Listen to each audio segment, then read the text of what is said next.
Here we are answering questions on triumph in the face of adversity. So we are given the extract which reads, "She even allowed me to sit on her very expensive couches. I was uncomfortable, but she made me feel at ease. She told me who she was and asked for my name. Tulisile, but my friends call me Tuli." I said, "That is a very beautiful name. So what should I call you?" She asked. "Tuli," I said, almost whispering. "Where do you stay?" she asked, and I told her that I was from the nearby squatter camp. "Are you in school?" she asked. "Yes, but I did not attend today because I was too embarrassed." "Embarrassed by what?" I broke down and told her the whole story. She held me in her arms. For the first time, I let it all out. The anger, the pain, the frustration, everything. "There is no need for you to feel that way. Many people go through that in life. You just have to make sure that you rise above the odds," she said after I had come down. That is exactly what my teacher said to me, but I really do not know how I am going to be able to do that. There are a lot of options. You can either go to a social worker or the police and tell them your story. Will they be able to assist me? So this is the extract relayed to us, during which the narrator had knocked on the door of a very kind and generous woman named Mesidiki. So she just tells us about the events that took place there, and now let us answer the question. So we have question 8.1 there, and it says, "Choose a description from column B that matches the name in column A." So in column A we are given the name, and in column B we are given the description. So in column A, at A, we have Mr. Nkwani.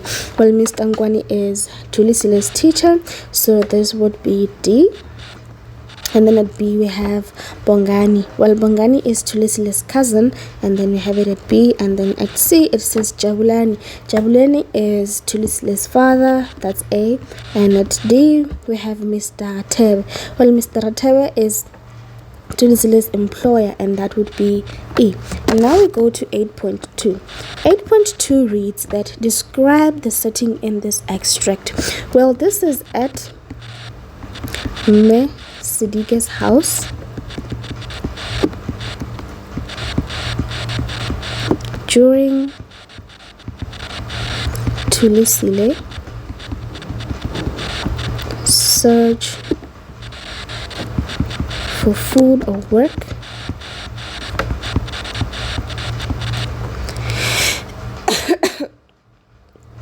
just so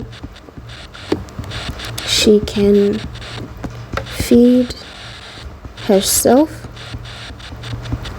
and her siblings. Okay, now we go to 8.3. 8.3 says, refer to line 3. Tulisile, but my friends call me Tuli.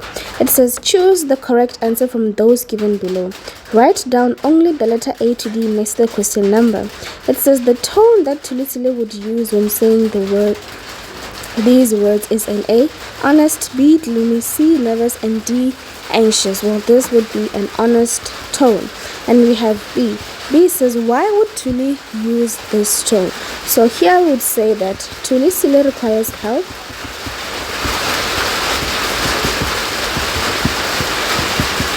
From Mesidike.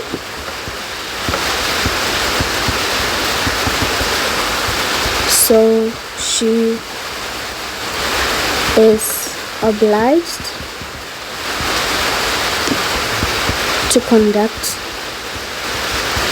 an honest conversation with her.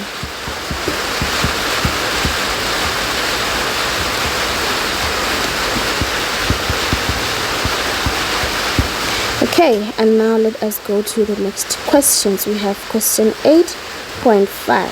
So question 8.5 here says, explain why the following statement is false. Tulisile's home is very far from Mesidike's house. This is false because Tulisile told Mesidike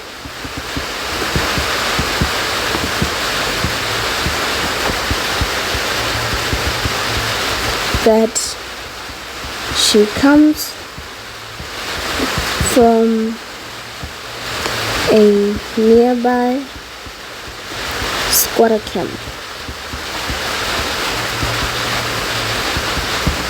Okay, now we have 8.6. 8.6 here says that refer to line 10. At A, it says identify a figure of speech in this line. Well, the figure of speech in line 10 would be a metaphor. And we have question B. Question B says, explain the meaning of this figure of speech. Well, the unstoppable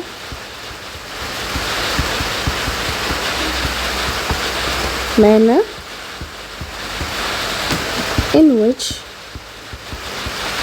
Thulisile tells her story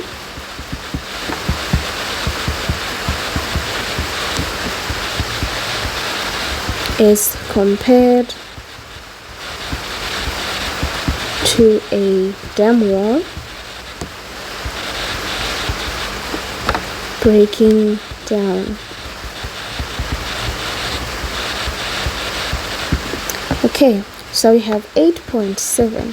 8.7 says, what does this extract reveal about Mesidike's character? Substantiate your answer. Okay, so this extract tells us that she is kind, caring, generous,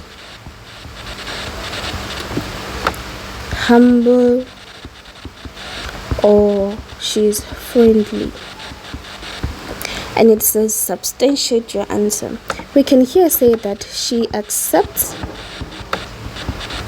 Thulisile in her home and allows her to sit on her expensive couches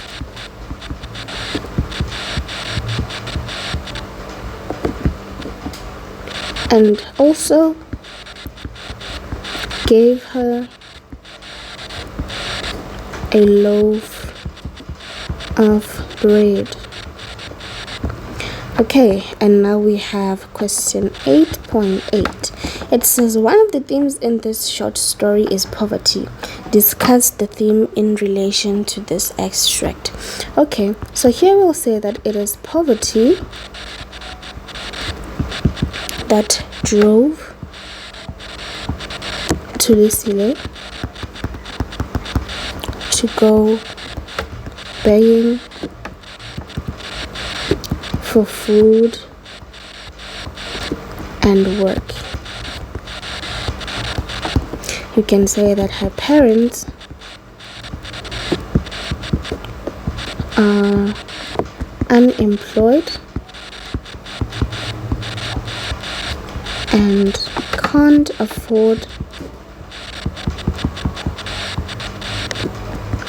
to buy food for their family.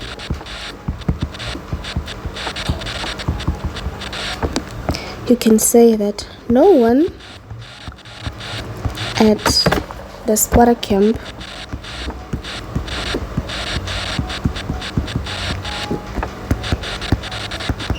can help them since everyone is poor.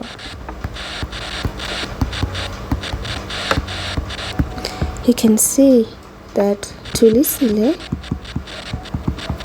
is amazed that someone,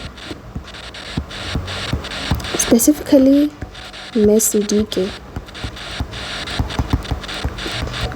could treat her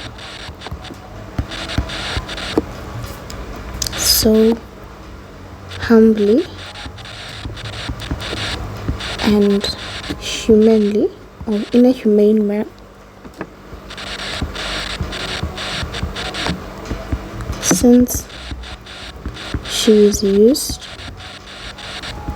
to being ill-treated as a poor person.